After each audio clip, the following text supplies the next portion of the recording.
You can see above, and you'll notice that there are no bimini straps or Dodger straps or anything like that to get in your way as you're moving in and out of the cockpit. You have two very nice handhelds wrapped with leather just inboard of the helms, port and starboard. The second feature is the drop-down swim platform, which I'll demonstrate to you in a few minutes, but that makes the cockpit more enclosed. And the third feature is underneath the helm seats, port and starboard, you have lift up on the one side, the starboard side, a barbecue, and on the port side, a prep wet bar sink, both with storage underneath. You'll notice that she is a relatively low freeboard boat, and the cockpit floor and sole is very close to the waterline, making for a much more comfortable ride than a boat with a higher freeboard. Additionally, it makes it easier to get on and off the boat. You'll notice that it's got hard chines. You can see aft here, and once it leans over, heels over onto that hard chine, you get a lot more rigidity in the hull shape. That rigidity allows you to carry more sail area and higher velocities of wind without actually having your heel over so far. And the other thing is she's equipped with dual rudders, and those dual rudders eliminate a great deal of problems associated with weather helm on a conventional center single rudder. The rig has it's a double spreader swept back rig. She's equipped with an in the mast Selden main sail system, opening and closing it and reefing it to infinite positions from the cockpit, and a roller furling head sail. Stepping aboard this nice handrail that runs all the way across the top of the hardtop is a very welcome feature. And you'll notice that you have another set of grab bars attached to the sturdy arch system, which is what your main sheet is attached to. The side decks are wide and clutter-free, with the shrouds well outboard so it's easy to get around. You do have a very tight sheeting angle for your Genoa with a set of cars that are adjustable from the cockpit. The hatches are all flush mounted, frameless hatches, so you don't have to worry about the hatches themselves leaking around the frames, and they don't get caught on your toes and or sheets, so it's very clean. There is an attachment point for an inner head sail if you want it, and there's also an attachment point on the outer side of the this boat's also equipped with a halyard, the red one or maroon one, for a asymmetrical. The chain locker is accessed from the deck and very easy to get to, along with a wired remote for the windlass. There is a remote for the windlass control, a quick, along with a chain counter in the cockpit, which I'll show you there. Notice how nice it is with this access to the chain locker and the windlass. It's all recessed, so you don't have to worry about mud running all the way down your deck. And we'll take a look inside the chain locker. You notice how clean this boat is, even in the chain locker, which is normally a pretty grungy area. Right here is your remote. That's a wired remote for the windlass, and you can take this up to the deck.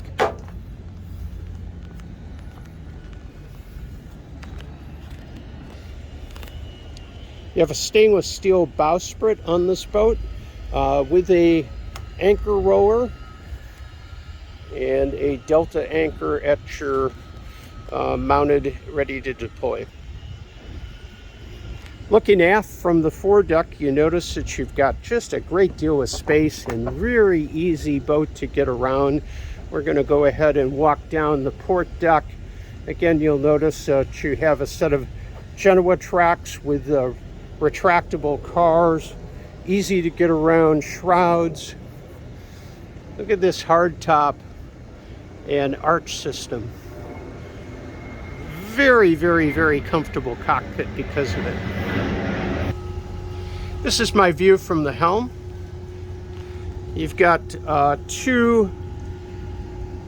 two-speed electric winches, port and starboard, and two electric two-speed winches on the port side for all your running rigging.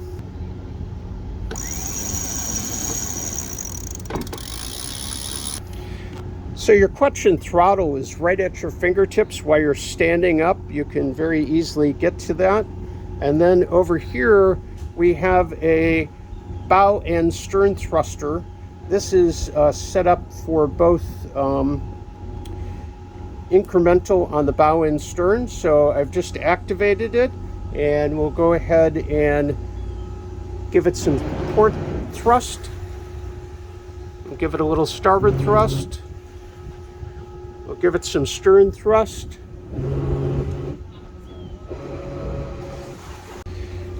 Continuing on with the rigging, you'll notice that we've got all of the lines coming back through these jammers, and they're all covered so they're not exposed and or a tripping hazard. And then the tails all go into this handy little fiberglass locker so that you don't have spaghetti all over the decks. Very convenient. So this is a demonstration of the swim platform going down.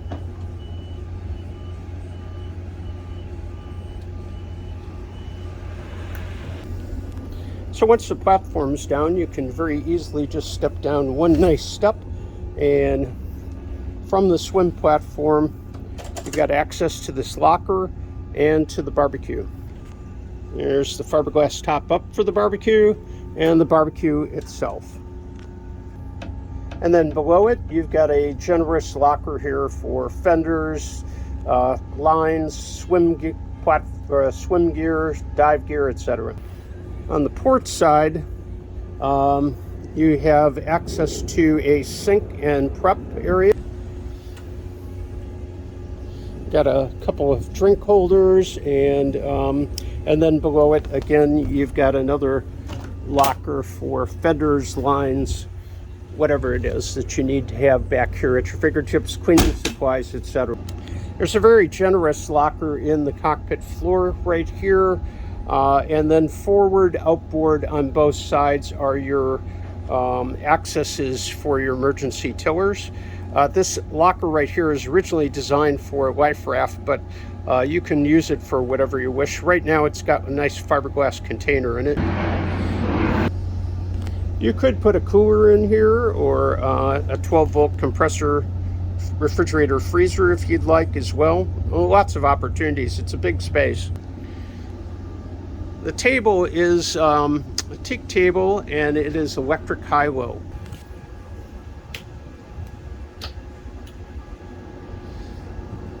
We'll lower it to the down position, and you can actually make this into a large outdoor bed if you add the cushions. There's a still picture of it in the listing, but it goes all the way down. Keeps on going actually. It's just, and opens up so that it fills that whole space.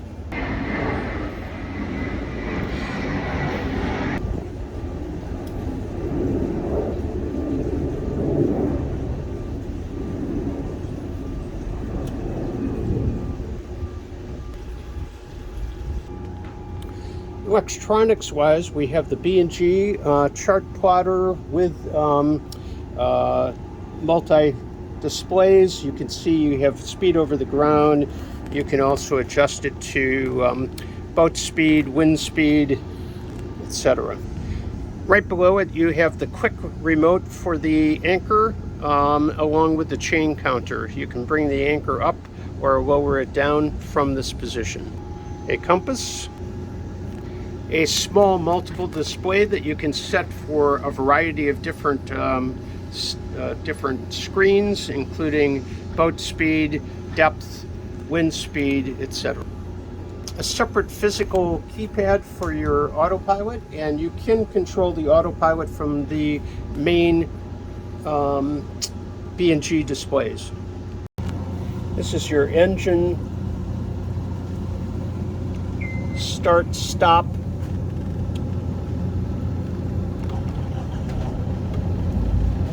Starts right up. I don't know if you can read the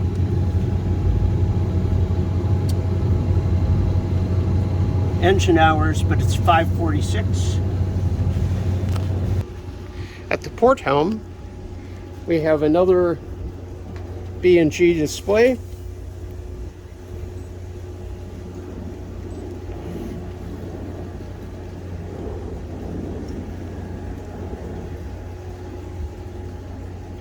And another multiple display. On the port side of the cockpit, we have this access. It's got a little ventilation light area. This is to the captain's single berth. All the cockpit cushions are stacked on the berth right now. The berth has never